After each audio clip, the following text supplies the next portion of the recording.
예, 안녕하세요. 와일드카드 진행하는 신태입니다.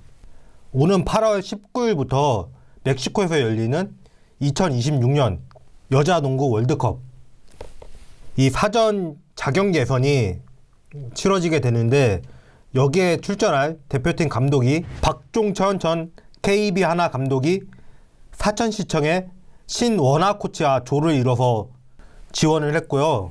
이훈재 감독과 최윤아 기존 대표팀 코치가 한 조를 이뤄서 또 지원을 했고요. 19세 이하 대표팀 감독이셨던 박수호 코치님이 양지 코치님과 함께 지원을 했는데, 정선민 사태 때 제가 뭐라 그랬나요?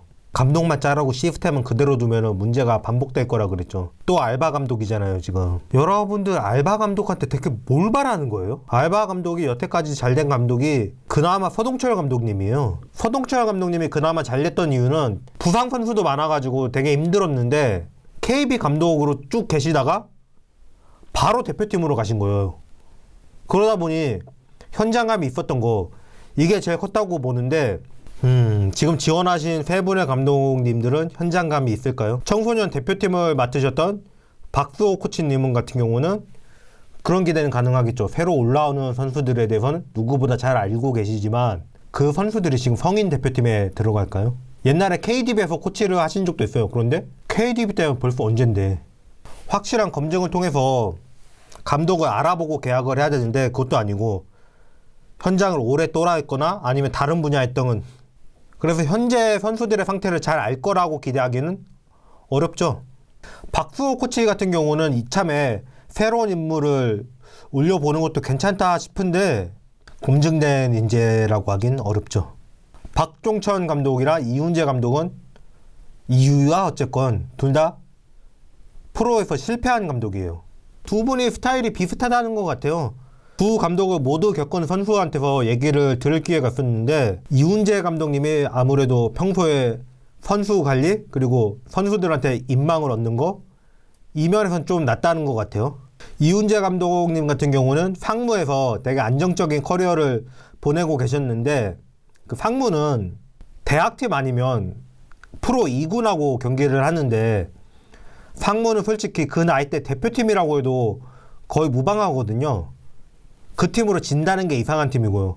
그런데 안정적인 자리를 박차고 도전을 택하셨는데, 첫 해만 해도 바로 부임하시자마자 3위까지 팀을 끌어올리면서 되게 좋은 평가를 많이 들었는데, 그 이후로 근데 결국에는 드래프트 픽에다가 강유림까지 주고 구수를 영입하는 트레이드를 했는데, 이 트레이드가 결과적으로 실패했기 때문에 이훈재 감독님에 대한 비난 여론도 되게 세요. 구술 선수가 그렇게 해서 와가지고 두 경기 뛰더니 결국에는 FA 되자마자 바로 이적해버렸죠. 그래서 영입할 때부터 1년밖에 안 남을 구술을 왜 데려오냐, 이 얘기가 많았는데, 그 얘기는 결국엔 못 드시냐면 다들 구술 선수가 자격을 취득하면은 떠날 거라고 생각을 하고 있던 거예요. 이때가 강희슬 선수를 이적시키고 보상도 못 받아온 때잖아요. 그러다 보니까 대신할 에이스가 반드시 필요했고, 그래서 구술을 택한 거고, 구술이면 팀하고 조합도 맞는데 문제는 두 경기밖에 못 뛰고 시즌아웃 당한 거고, 그리고 구술 선수가 건강하게 시즌을 치렀다면 결과는 모르는 일이었다고 봐요. 선수 영입은 구단이, 감독은 선수를 잡아달라고 그래도 안 잡아주는 경우가 있고, 감독이 원하는 선수는 따로 있는데 다른 선수를 잡아주는 경우도 있기 때문에 이거는 누가 선택한 건지는 몰라요. 이훈재 감독한테만 비난을 하는 건 좀 무리가 따른다라는 얘기를 제가 초창기에 했었고요. 근데 이훈재 감독님이 우리 표면에 보이는 사람이니까 좀 비난을 받고 있는 게 아닌가. 근데 그것 빼고는 저는 이훈재 감독님은 딱히 문제가 없었다고 보겠고요. 그리고 뭐 박수호 코치님은 제가 정확하게 모르겠어요. 어떤 스타일이신지. 그래서 더 할 얘기가 없기도 한데, 감독으로 판가름이 안 나면 이 코치진을 봐야 되는데, 신원하 사천시청 코치님, 근데 프로에 계속 계시던 분이 아니기 때문에 지금 프로 선수들에 대해서 잘 파악하고 계실까는 모르겠고, 이게 신임 지도자여도 충분히 파악할 기간을 준다면 파악하고 새로 팀을 만들어서 할 수가 있는데, 제가 이거 어렵다고 보는 게, 진짜 대회 때만 잠깐 모였다가 준비한 기간도 얼마 안 주고 그렇게 모이는 대표팀에서 이게 가능할까 싶어요. 그 이전에 전임 감독제가 없을 때는 프로 우승팀 감독이었기 때문에 이게 다 알고 있었거든요. 이래서 제가 차라리 위성우 감독 전임시키지 이런 생각이 드는 거예요. 제일 잘 맞는 것 같아요, 그 위성우 감독이. 그 잘 나가는 팀에서 나올 것 같지도 않고. 전주원 코치님 마찬가지고요. 그러면 프로 지도자 경력이 있는 양지희 코치님하고 최윤아 코치님인데, 이 두 분이 같이 지도자 생활을 했는데 부산 BNK 썸에서죠. 양지희 코치님이 최윤아 코치님보다 1년 위에요. 그런데 수석 코치는 최윤아 코치님이 하셨어요. 그리고 그때 당시 퓨처스나 지도를 하는 걸 보면은 호평이 많았거든요. 되게 차분하게 조곤조곤 얘기를 잘하고 그러면서 문제점 잘 짚고 하는데, 어떤 얘기까지 썼냐면 그때는 감독보다 최윤아 코치가 나은 게 아니냐 이런 말도 있었고요. 그러면서 양지 코치님하고 최윤아 코치님하고 두 분을 놓고 볼 때는 최윤아 코치가 제일 낫지 않나. 최윤아 코치 같은 경우는 최근까지 대표팀 지도를 맡았기 때문에 대표팀에 대해서 잘 알고 있을 거고, 이렇게 잘 아는 사람을 한 명 남겨놓는 게 중요한 것 같아요. 서동철 감독님이 대표팀을 맡았을 때 코치를 전주원 코치님을 붙여드렸거든요.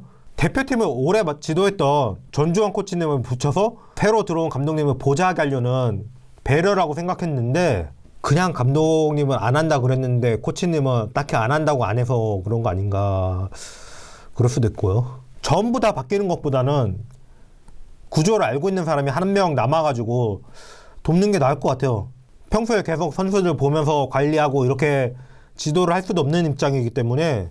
그리고 최윤아 코치가 지금 하승진 전 선수가 운영하는 그 채널에서 턴오버, 역시 프로에 재도전하는 선수들을 대상으로 하는 프로젝트 팀인데, 이 팀에서 코치로 합류하면서 되게 호평을 받고 계시죠. 기존에 팀 지도를 맡았던 하승진, 전태풍 이 두 분이 그렇게 못하는 건 아니었겠지만 전문 지도 경력은 없기 때문에 그 경력이 있는 최윤아 코치가 더 돋보일 수밖에 없다고 생각하고요. 호평과 함께 인기도 얻고 있기 때문에 그 남자 농구를 보기 때문에 그 채널에서 턴오버를 보는 그 시청자를 여자 농구 대표팀에 대한 관심으로 끌어올 수 있지 않을까, 이런 기대도 가능해요. 뭐 대표팀이 뭐 인기몰이 하는 거냐라고 할 수도 있겠지만, 스포츠에 대해서 대표 선수에 대한 관심은 어느 종목이나 특히 비인기 종목이면 더 절실한 거잖아요. 딱히 다른 코치보다 모자란 게 없다면 이런 걸 노리는 것도 저는 나쁘지 않다고 생각해요. 한조는 제가 진짜 어떤지 모르겠어서 말을 못하겠고요. 한조는 이런 면에서 선수 관리나 그간의 체제에 대해서 아는 거, 그리고 이런 부가적인 효과 때문에 이 조가 되는 게 더 낫지 않을까라는 생각을 하고 있고요. 제가 진짜 문제로 보고 있는 조는 뭐가 문제냐. 박종천 감독은 하나원큐의 창단 최고 성적인 2등을 올렸던 감독이에요. 근데 그 기록은 삭제됐죠. 김태현 선수보다 이하은 선수가 프로 1군에서 활약한 게 더 빨라요. 그 이하은을 먼저 알아보고 선발을 했던 그 안목도 있고, 미디어에 대해서도 이 말 잘하는 것도 감독 능력인데 인터뷰는 제일 잘하죠.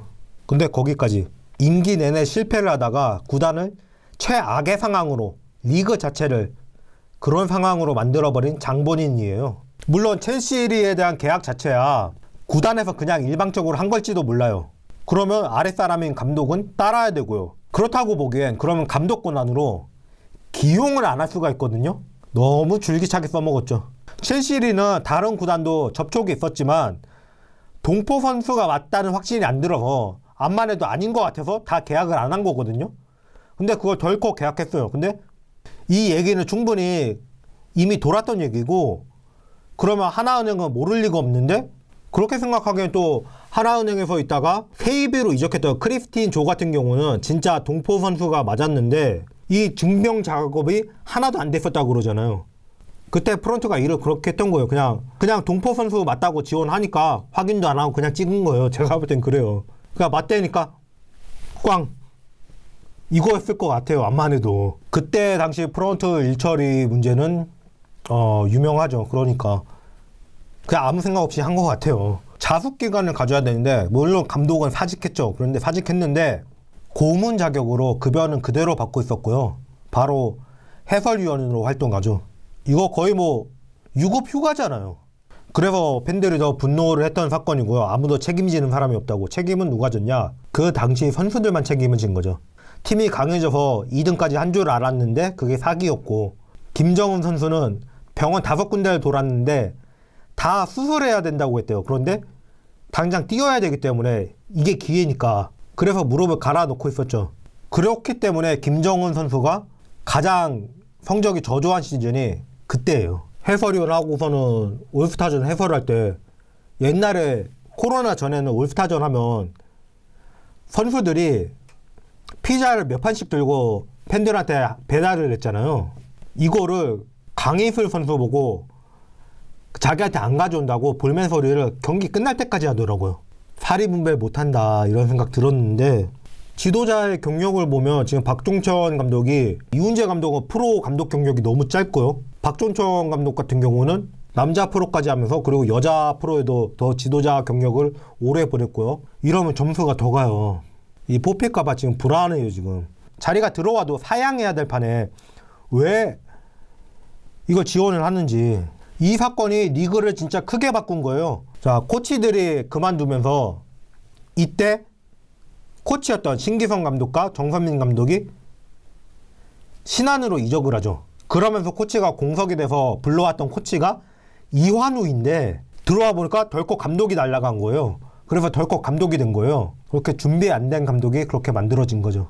그리고 드래프트 픽에서도 외국인 지명, 국내 선수 지명 둘 다 1, 2라운드 최하위 지명을 하게 됐고요. 그나마도 외국인 1라운드 지명이 계약을 못해요. 그래서 끝났구나 했는데 12순위 나탈리 어처나와 교체로 선발한 카일라 폰튼이 대박을 치죠.